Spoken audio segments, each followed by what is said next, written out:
اگر تم لیٹ گھر جاؤ گی تو کیا وہ تم سے یہ نہیں پوچھیں گے کہ تم کہاں پر تھی، کیا کر رہی تھی؟ وہ مسکرا دی، کہنے لگی کہ گھر میں میری بوڑھی ماں بیمار ہے، شام کے بعد اسے نظر نہیں آتا، وہ میرا انتظار کر رہی ہوگی، مگر اسے پتہ ہے کہ میں کام پر جاتی ہوں تو کام سے واپسی پر دیر سویر ہو جاتی ہے، اس لیے وہ میرے حوالے سے پریشان نہیں ہوتی۔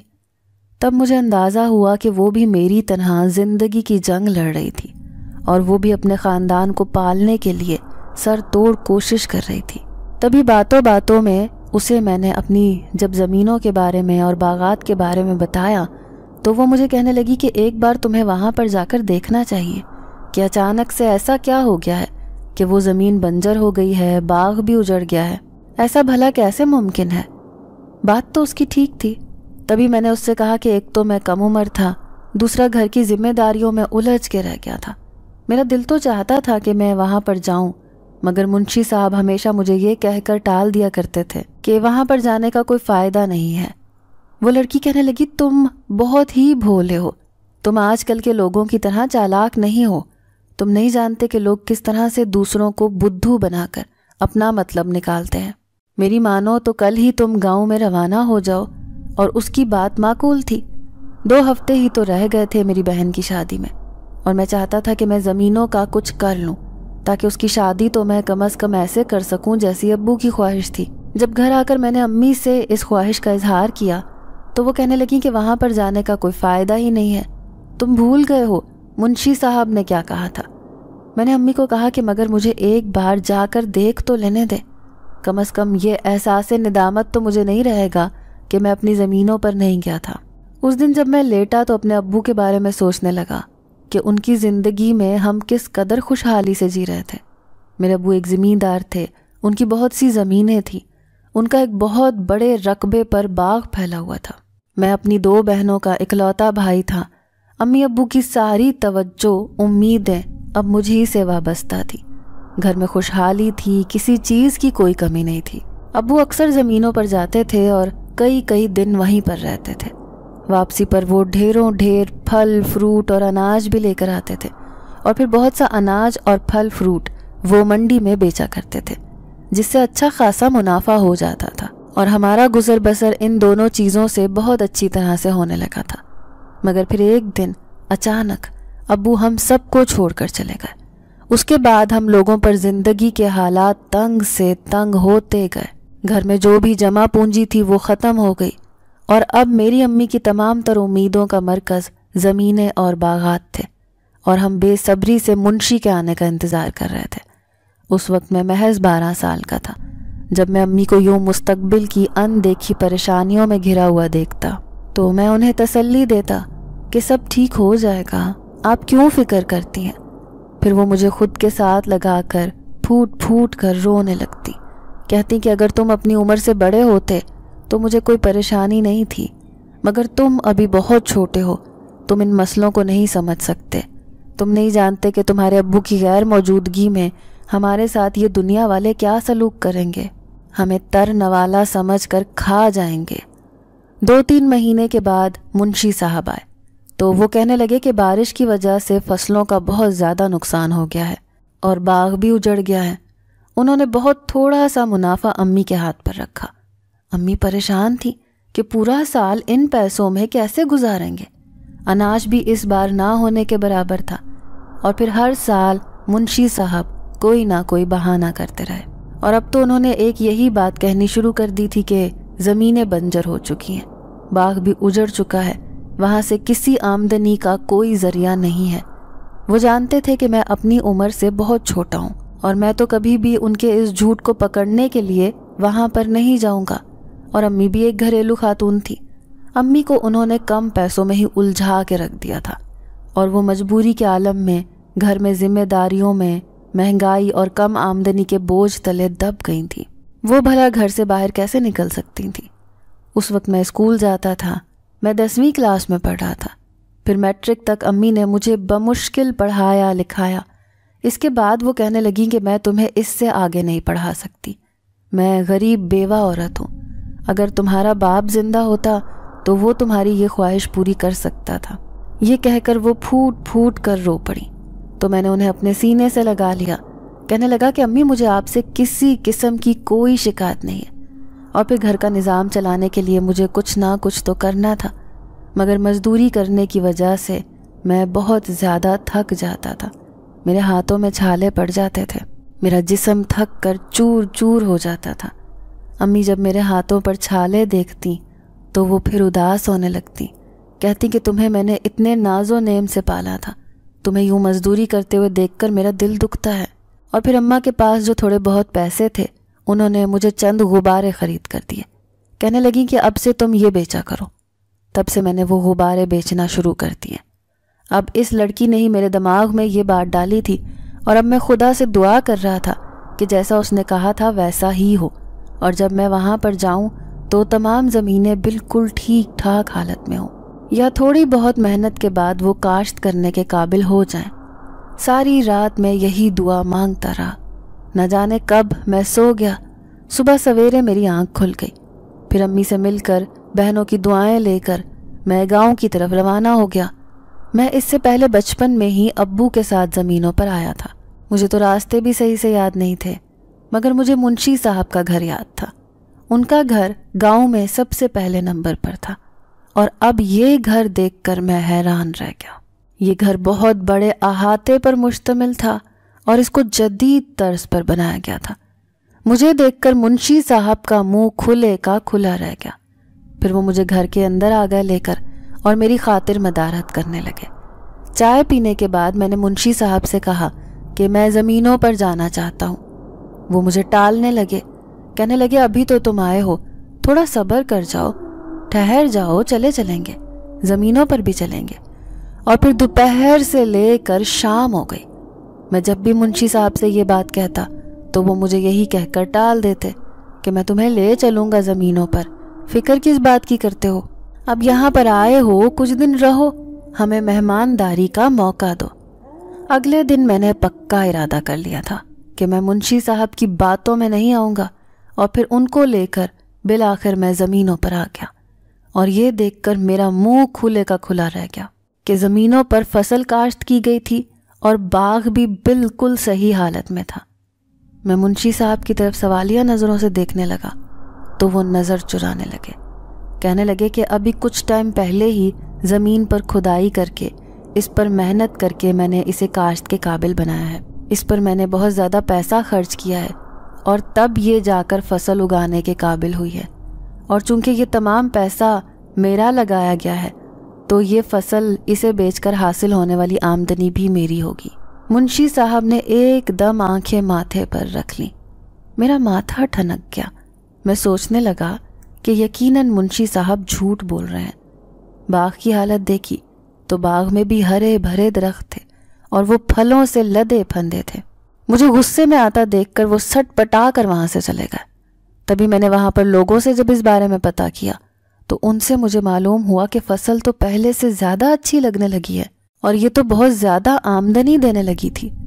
باغ سے میں نے کچھ پھل لیے، ان کو منڈی میں بیچ دیا تو ان سے مجھے اچھا خاصا منافع ہوا.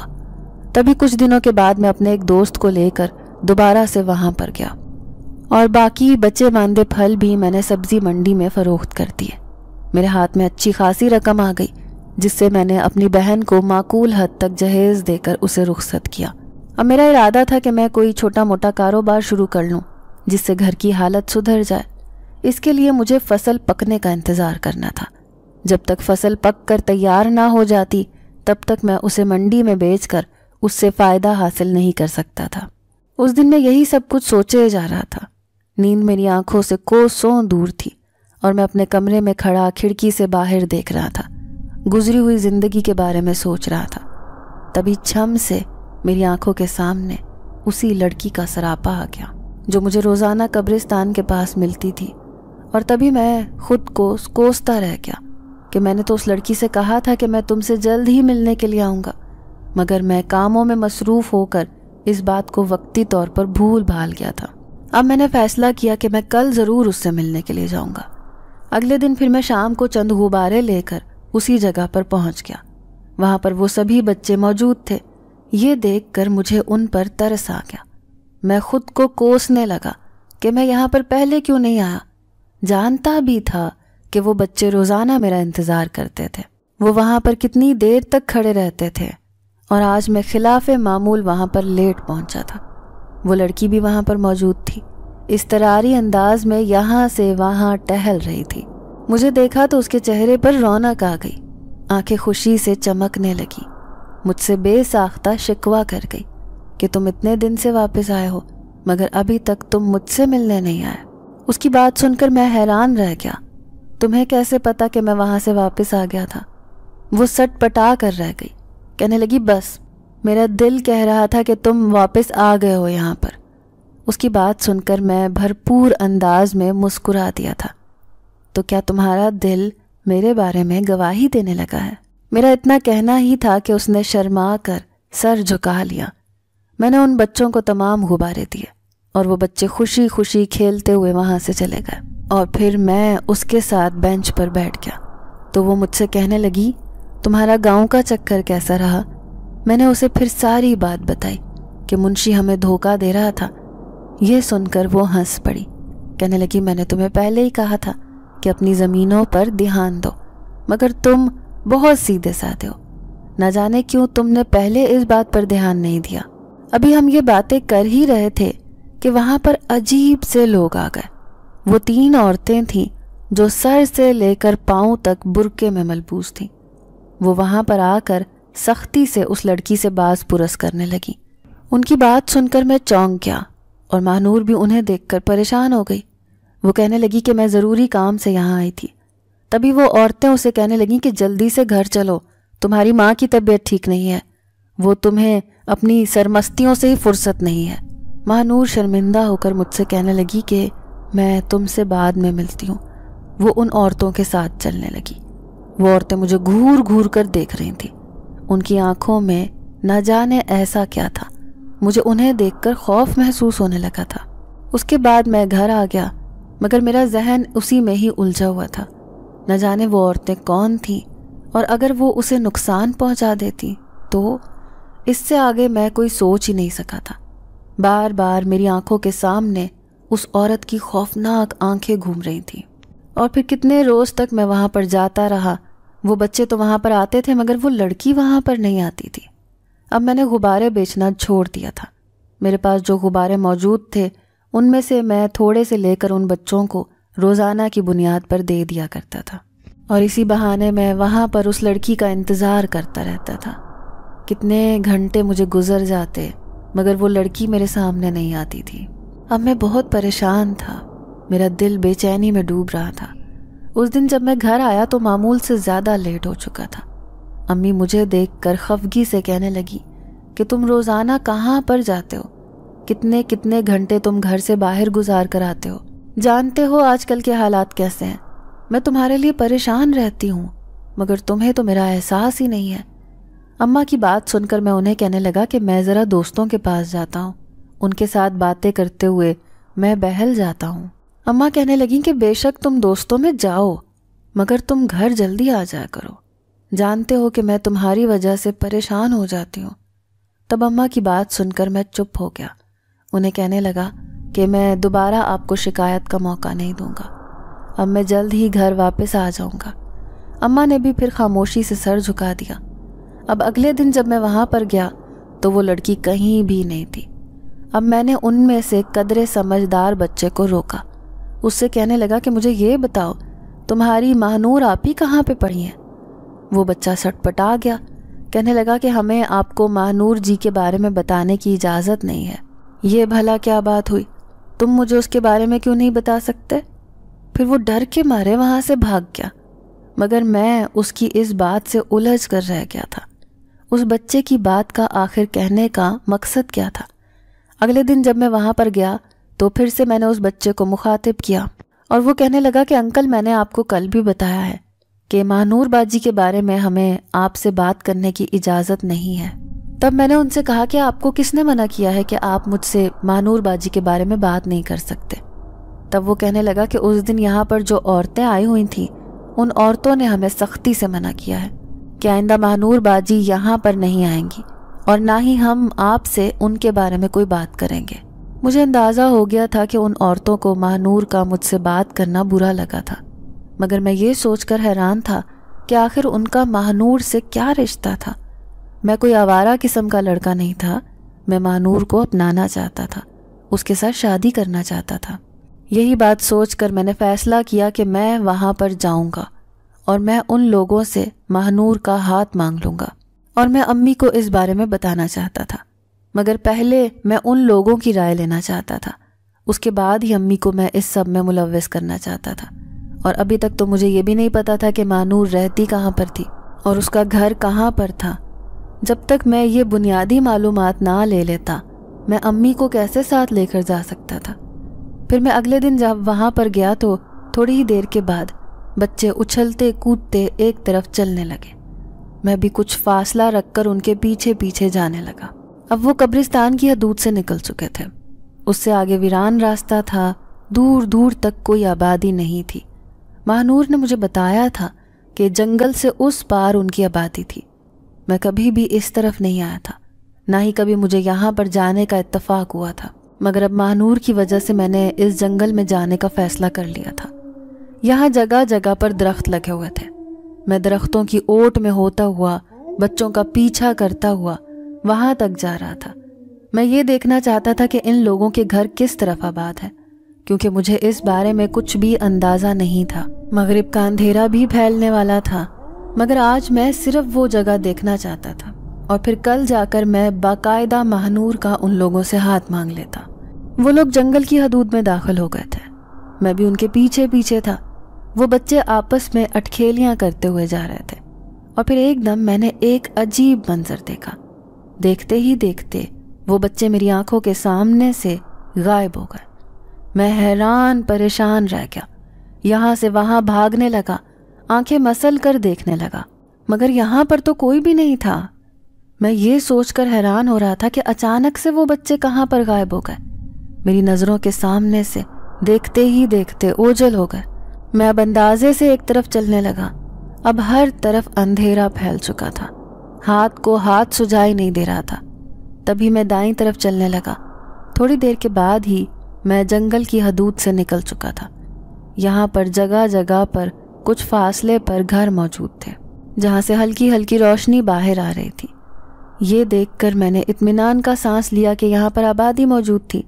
پھر میں ایک طرف چلنے لگا تو ایک دروازے پر میں نے دستک کے لیے ہاتھ آگے بڑھایا، تو یہ سوچ کر میں نے خود کو روک لیا کہ اگر میں ماہنور کے بارے میں کیا بتاؤں گا۔ یہ لوگ گاؤں میں رہنے والے تھے، چھوٹی سوچ کے مالک تھے۔ یہ بھی ہو سکتا تھا کہ اگر میں ماہنور کے بارے میں کوئی بات کرتا تو وہ بدنام ہو کر رہ جاتی، اسے لوگوں کے سوالوں کے جواب دینے پڑتے کہ میں کون ہوں اور میرا اور اس کا کیا تعلق ہے اور میں اسے کیسے جانتا ہوں۔ میں ابھی انہی سوچوں میں گم تھا جب دروازہ خود بخود کھل گیا اور اندر سے کسی بوڑھی عورت کی آواز سنائی دی کہ جو کوئی بھی ہو اندر چلے آؤ۔ تب میں نے گلا کھنکار کر اس بوڑھی عورت کو مخاطب کیا، کہنے لگا کہ میں ایک ضروری کام سے آیا ہوں، مجھے کسی کے بارے میں معلومات لینی ہے۔ وہ بڑھیا کہنے لگی کہ میں بیمار عورت ہوں، گھر میں میرے علاوہ کوئی بھی نہیں ہے، تم گھر میں چلے آؤ، مجھے بتاؤ کہ تمہیں کیا چاہیے، کس بارے میں تمہیں معلومات لینی ہے۔ پھر میں اس گھر کے اندر داخل ہو گیا، جس کمرے سے عورت کی آوازیں آ رہی تھیں۔ میں وہاں پر گیا تو یہ دیکھ کر میں حیران پریشان رہ گیا کہ وہاں پر کوئی بھی نہیں تھا، مگر آواز بدستور آ رہی تھی۔ وہ کمرہ چھوٹا سا چوکور شکل میں تھا، اس میں کوئی سامان نہیں تھا، نہ ہی کمرے میں کوئی تہخانہ تھا، نہ ہی کوئی اور کمرہ تھا۔ تو میں یہ سوچ کر حیران ہو رہا تھا کہ آواز کہاں سے آ رہی تھی۔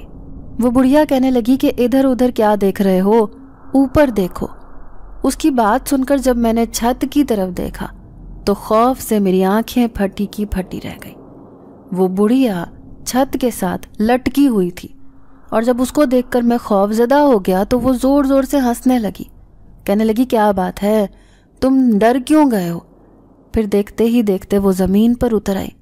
وہ بہت ہی زیادہ خوفناک تھی۔ تبھی وہ خوفناک تیور لیے میری طرف بڑھنے لگی۔ میں یہ دیکھ کر ڈر گیا اور گھر سے بھاگا، مگر وہ بڑھیا تیز رفتاری سے میرے پیچھے بھاگ رہی تھی۔ میں بھاگتے بھاگتے جنگل میں نکل آیا۔ میں کبھی سوچ بھی نہیں سکتا تھا کہ زندگی میں اس قدر خوفناک منظر بھی مجھے دیکھنے کو مل سکتا ہے۔ اچانک ہی مجھے زوردار ٹھوکر لگی اور وہ بڑھیا میرے سر پر پہنچ چکی تھی کہ اچانک سے اس نے میرے منہ پر ایک زوردار تھپڑ مارا۔ اس تھپڑ میں اس قدر شدت تھی کہ میری آنکھوں کے سامنے اندھیرا چھا گیا اور میں ہوش و حواس سے بیگانہ ہو گیا۔ جب میری آنکھ کھلی تو میں یہ دیکھ کر حیران رہ گیا کہ میں اسی بینچ پر بیٹھا ہوا تھا جہاں پر میں اکثر اس لڑکی سے ملتا تھا، اور اس وقت میرے آس پاس کوئی بھی نہیں تھا۔ وہ بڑھیا مجھے کہیں بھی نظر نہیں آ رہی تھی۔ خوف سے میرا برا حال ہو چکا تھا۔ مجھے اندازہ ہو گیا تھا کہ میں کسی نادیدہ ہستی کے جال میں پھنس گیا تھا، اور یہ شکر تھا کہ میں زندہ تھا، مگر سوال یہ تھا کہ میں یہاں تک کیسے پہنچا۔ وہ تو مجھے مارنے والی تھی، تو پھر اس نے مجھے کیسے چھوڑ دیا؟ اسے مجھ پر کیسے ترس آ گیا؟ میں جب گھر میں آیا تو بخار میں بری طرح سے تپ رہا تھا۔ میرے چہرے کے تاثرات دیکھ کر امی پریشان ہو گئیں۔ مجھ سے کہنے لگیں کہ تمہیں کیا ہوا ہے؟ تم اتنے حواس باختہ کیوں لگ رہے ہو؟ امی کو میں نے کچھ بھی نہیں بتایا۔ جانتا تھا کہ اگر انہیں میں نے کچھ بتایا تو وہ پریشان ہو جائیں گی، اور میں اپنی امی کو پریشان نہیں کرنا چاہتا تھا۔ کمرے میں آنے کے بعد بھی وہ بوڑھی عورت میرے حواسوں پر سوار رہی۔ پوری رات میں خوف کے باعث سو نہیں سکا۔ جب میں سونے کے لیے آنکھیں بند کرتا تو اس بڑھیا کا چہرہ میری آنکھوں کے سامنے آ جاتا، اور میں پھر بوکھلا کر اپنی آنکھیں کھول لیتا۔ اس کے بعد میری وہاں پر جانے کی ہمت ہی نہیں ہوئی۔ میں جانتا تھا کہ وہ بچے میرا انتظار کر رہے ہوں گے، مگر میں قبرستان سے اس قدر دہشت زدہ اور خوف زدہ ہو گیا تھا کہ وہاں پر جانے کا سوچ کر ہی میرے رونگٹے کھڑے ہو جاتے تھے۔ اور پھر انہی دنوں گاؤں سے مزارے کی کال آ گئی۔ اس کا کہنا تھا کہ فصل بس پکنے کو تیار ہو چکی ہے، اب مجھے گاؤں جانا چاہیے۔ اگلے دن میں گاؤں میں روانہ ہو گیا۔ کچھ دن وہاں پر رہا تو فصل کی کٹائی کے بعد میں پھر فصل لے کر منڈی میں بیچنے کے لیے آ گیا، اور پھر جس قدر منافع میرے ہاتھ آیا اسے دیکھ کر میری آنکھیں پھٹی کی پھٹی رہ گئیں۔ میرے دل سے منشی کے لیے بد دعائیں نکلی تھیں۔ مجھے اس پر بہت زیادہ غصہ تھا۔ میں چاہتا تھا کہ اس پر فراڈ کا کیس کر دوں، مگر امی نے مجھے یہ کہہ کر روک دیا کہ وہ ہمارے پرانے ملازم ہیں، اس کا معاملہ اللہ پر چھوڑ دو، اللہ خود اس سے نمٹ لے گا۔ اور امی کے کہنے پر ہی میں نے پھر دوبارہ سے نہ کبھی منشی سے بات کی تھی، نہ ہی کبھی میں دوبارہ اس کے گھر میں گیا تھا۔ وہ بھی شاید شرمندہ تھا، اور شرمندگی کی وجہ سے وہ میرے سامنے نہیں آتا تھا۔ اب میں نے ان پیسوں میں سے ایک چھوٹا سا کاروبار شروع کر لیا تھا۔ باقی پیسے میں نے اپنے بینک میں محفوظ کر لیے تھے۔ اس دوران ماہنور کا خیال ایک پل کے لیے بھی میرے ذہن سے اوجھل نہیں ہوا تھا۔ اٹھتے بیٹھتے ہر وقت اسی کا خیال میری آنکھوں کے سامنے رہتا تھا، اور میں اسے کبھی بھول نہیں پا رہا تھا۔ بہت بار میرا جی چاہا کہ میں وہاں پر دوبارہ جاؤں، مگر پھر جب مجھے ان عورتوں کا رد عمل یاد آیا تو پھر میں نے اپنے جذبات کو قابو میں پا لیا۔ میں جانتا تھا کہ ایسا نہ ہو میری وجہ سے اسے پریشانی کا سامنا کرنا پڑے، اور وہ عورتیں اسے کوئی تکلیف یا کوئی نقصان پہنچا دیں۔ میں چاہنے کے باوجود بھی اس جگہ پر نہیں جا سکتا تھا، کیونکہ میں جب قبرستان میں جاتا تھا تو ایک خوف مجھے اپنے اثر میں لے لیتا تھا۔ ایک دن دل کے ہاتھوں مجبور ہو کر میں وہاں پر گیا تو وہاں پر کوئی بھی نہیں تھا۔ کافی دیر انتظار کرنے کے بعد میں گھر واپس آ گیا۔ اس دن میں اپنے کمرے میں تھا۔ رات کو سب لوگ سو رہے تھے، اور اس وقت میں اپنے آفس کی فائل کھولے بیٹھا ہوا تھا۔ میں اپنے کاروبار کو زیادہ ٹائم دے رہا تھا تاکہ میرا کاروبار جلدی سے ترقی کر جائے۔ تبھی مجھے اپنے آس پاس ایک مانوس سی خوشبو کا احساس ہوا۔ یہ خوشبو مجھے ماہنور کی یاد دلا رہی تھی۔ اس کی یاد آتے ہی میں اداس ہو گیا۔ سوچنے لگا کہ کاش اس وقت وہ میرے پاس ہوتی تو میں اسے اپنے دل کی بات کرتا۔ تبھی دروازے پر دستک کی آواز سنائی دی۔ میں نے سامنے دیکھا تو ماہنور دروازے میں کھڑی تھی۔ مجھے تو یقین ہی نہیں آ رہا تھا۔ وہ دروازے کے بیچ میں کھڑی تھی اور کمرے میں اندر آنے کے لیے میری اجازت طلب کر رہی تھی۔ اتنی دیر میں حیرت سے یک ٹک اس کے چہرے کی طرف دیکھتا رہا۔ مجھے اپنی آنکھوں پر یقین ہی نہیں آ رہا تھا۔ رات کے اس پہر وہ میرے گھر میں کیسے آ گئی؟ اگر اس کے گھر والوں کو یہ سب پتہ چل گیا تو وہ اس کے ساتھ کیا سلوک کرتے؟ میں اپنی جگہ سے اٹھا، دروازے سے جھانک کر میں نے باہر دیکھا۔ امی اور میری چھوٹی بہن سو رہے تھے۔ ماہنور کو لے کر میں کمرے میں بیٹھ گیا۔ اسے کہنے لگا کہ تم اتنے ٹائم سے کہاں پر تھی؟ میں تمہارے گاؤں میں گیا تھا، مگر تم مجھے وہاں پر کہیں بھی نظر نہیں آئی تھی۔ اس کے بعد میں نے اپنے ساتھ بیتا ہوا سارا واقعہ اسے بتایا تو وہ خاموشی سے سن رہی تھی۔ اس کا رد عمل بہت ہی زیادہ حیران کن تھا۔ وہ کسی غیر مرئی نقطے کو گھورے جا رہی تھی۔ اس کا رد عمل مجھے چونکا رہا تھا۔ میں نے اس سے پوچھا کہ کیا بات ہے، تم اتنی خاموش کیوں ہو؟ تمہارے ساتھ ایسا کیا ہوا ہے؟ کیا تمہارے گھر والوں نے تمہیں میری وجہ سے ڈانٹا ہے؟ کیا میری وجہ سے کسی نے تمہیں کچھ کہا ہے؟ ماہ اداسی سے بولی کہ مجھے بہت افسوس ہے، اس دن تمہارے ساتھ جو کچھ بھی ہوا سب میری غلطی ہے۔ اس کی بات سن کر میں نے حیرت سے اسے دیکھا۔ کہنے لگا کہ اس سب میں تمہارا تو کوئی قصور نہیں ہے، وہ تو کوئی نادیدہ ہستی تھی جس نے مجھ پر حملہ کیا تھا۔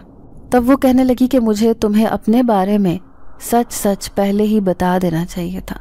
اگر میں تمہیں پہلے ہی سچ بتا دیتی تو تمہارے ساتھ یہ سب کچھ نہ ہوا ہوتا۔ اس دن جو ہوا تھا اس کی بات سن کر میں چونک پڑا اور اسے پوچھنے لگا کہ کیسی باتیں کر رہی ہو، کیسا سچ؟ کہنے لگی کہ میں نے تمہیں اپنی یہ حقیقت نہیں بتائی کہ میرا تعلق قبیلہ جنات سے ہے۔ اس کی بات سن کر میں اپنی جگہ سے اچھل پڑا۔ کیا کہہ رہی ہو تم؟ مجھے لگ رہا تھا شاید وہ مجھ سے مذاق کر رہی ہے اور ہمیشہ کی طرح ابھی ہنس کر کہے گی کہ میں تو مذاق کر رہی تھی اور تم ہمیشہ میری باتوں کو سنجیدگی سے لے لیتے ہو۔ مگر ایسا نہیں ہوا۔ اس کے چہرے پر بلا کی سنجیدگی نصب تھی اور آنکھوں میں آنسو تھے، مگر میرے لیے یہ انکشاف کسی قیامت سے کم نہیں تھا۔ میں تو اسے سب سے زیادہ چاہتا تھا جس سے میں نے اس قدر محبت کی تھی۔ وہ لڑکی انسان نہیں بلکہ جن ذاتی تھی، اور تب میں نے اس سے شکوہ کر دیا کہ تمہیں یہ بات مجھے بہت پہلے بتا دینی چاہیے تھی۔ میں تمہیں اپنے دل کی گہرائیوں سے چاہنے لگا ہوں، اب مجھے بتاؤ کہ میں کیا کروں؟ مجھے یہ بتاؤ کہ تم مجھے سب کچھ پہلے کیوں نہیں بتایا؟ اپنے بارے میں مجھے تفصیل سے بتاؤ کہ تم یہاں پر کب سے رہ رہی ہو۔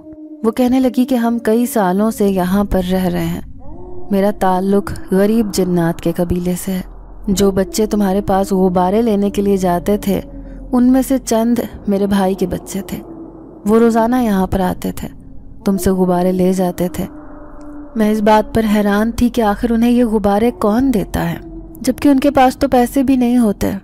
اس دن میں یہی دیکھنے کے لیے یہاں پر آئی تھی، اور جب میں نے تمہیں دیکھا تو میں تمہیں دیکھتے ہی تم پر عاشق ہو گئی۔ تم مجھے پہلی ہی نظر میں پسند آ گئے تھے۔